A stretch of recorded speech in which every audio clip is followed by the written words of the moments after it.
কোথায় আওয়ামী লীগ, কোথায় কাদের কাকা, কোথায় গেল ওই জালিমের গরম গরম কথা? ঠিক কিনা বলেন? এই যে হাসিনার আমলে মাহফিলগুলি করতে গিয়ে যত ধরনের বাধার সম্মুখীন আমরা হয়েছি বিএনপির ভাইদের দ্বারা, এখনো যদি এরকম বাধার সম্মুখীন হতে হয়, তাহলে আপনার মধ্যে এবং আবু জাহেলের মধ্যে পার্থক্য থাকলো কি? পার্থক্য থাকলো না তো? ওই ফেসিবাদী হাসিনা মাহফিল করতে গেলে এসি, ওসি, ডিসপি এদের পারমিশন নিতে হতো, সাধারণ পুলিশের পারমিশন নিতে হতো। কিন্তু এখন বর্তমানে শিথিলতার মধ্যে দিয়েও কিছু কিছু আভাস ভেসে আসে। ওয়াকালাল্লাযীনা কাফারু লা তাসমাউ লিহাদাল কুরআনি ওয়ালগাউ ফীহি লাআল্লাকুম তাগলিবুন। কোরআনের দাওয়াত, কোরআনের মাহফিলগুলি প্রচার করতে গিয়ে যদি 99 ভাগ 98 ভাগ মুসলমানের দেশের মধ্যে যদি বাধার শিকার উলামায়ে কেরাম হয়, তাহলে এর থেকে বড় লজ্জার কথা আর কি হতে পারে? গান বাজনা হচ্ছে, কোনো রকম বাধা নাই। নাচ গান, সিনেমা, কনসার্ট চলতেছে, কোনো বাধা নাই। কিন্তু আমরা 2008 সাল থেকে দেখেছি, 2015, 16, 17, 18 এই সমস্ত দিনগুলোতে দেখেছি উলামায়ে কেরাম মাহফিল করবে, ওই মাহফিলগুলি খিচুড়ি রান্না হয়ে গিয়েছে। আমার এলাকাতেও দেখেছি রান্না করা খিচুড়িগুলি তারা উল্টিয়ে দিয়েছে, মাহফিল করতে দিবে না। কিন্তু আজকে বুক ফুলিয়ে বলতে চাই, তোমরা যারা কোরআনের বিরুদ্ধচারণ করেছো, আজকে তোমরা কোথায়? বাংলার জমিনে তোমাদেরকে আল্লাহ পাক থাকতে দেয়নি। বাংলার জমিন ছাড়া করে তোমরা চলে গিয়েছো দিল্লিতে। জায়গা হবে না।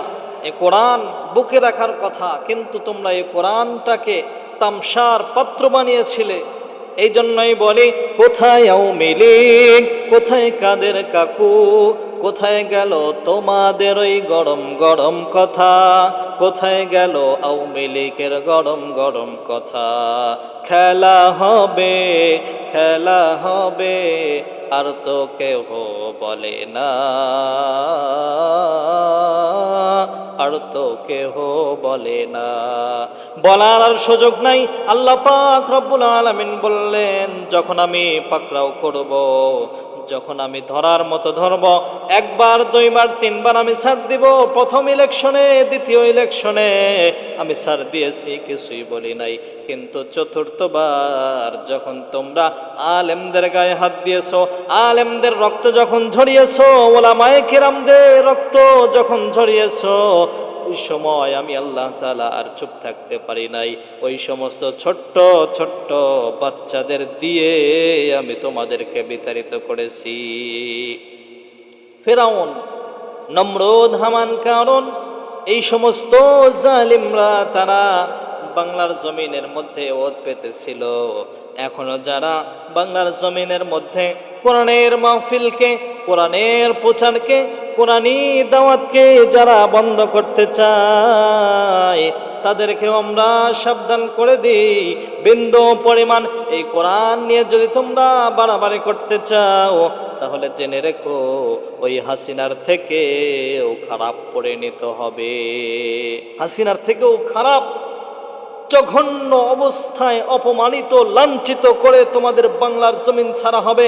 এবং মুসলমানরা আমরা একটা কথাই জানিয়ে দিতে চাই, এই কোরআনের শাসন চালু হওয়ার জন্য, এই কোরআনের আইন চালু হওয়ার জন্য বুকের তাজা রক্ত দিতে হলেও, অশ্রু দিতে হলেও, ঘাম ঝরাতে হলেও আমরা বুকের তাজা রক্ত ঢেলে দেব। এরপরে আমরা কোরআনের আইন চালু করব ইনশাআল্লাহ। আল্লাহ পাক সেই তৌফিক দান করুন। সবাই বলি আমিন। কোরআনী শাসন, কোরআনী আইন যাদের অন্তরের মধ্যে থাকবে না। এরা হলো মুনাফিক, এরা হলো কাফের, এরা হলো দাজ্জাল, এরা হলো মুশরিক, এরা হলো আবু জাহেল। সেই আবু জাহেলের উত্তরসূরি যারা বাংলার জমিনের মধ্যে বসে থেকে, এসি রুমের মধ্যে বসে থেকে আজকে মুসলমানদের মাহফিলগুলোতে বাধা দেয়, কোরআনী শাসনগুলোতে তারা বাধা দেয়, তাদেরকে জুতা পিটা করে বাংলার জমিন ছাড়া করবার জন্য আমরা একমত আছি। কথা বলুন ঠিক কিনা?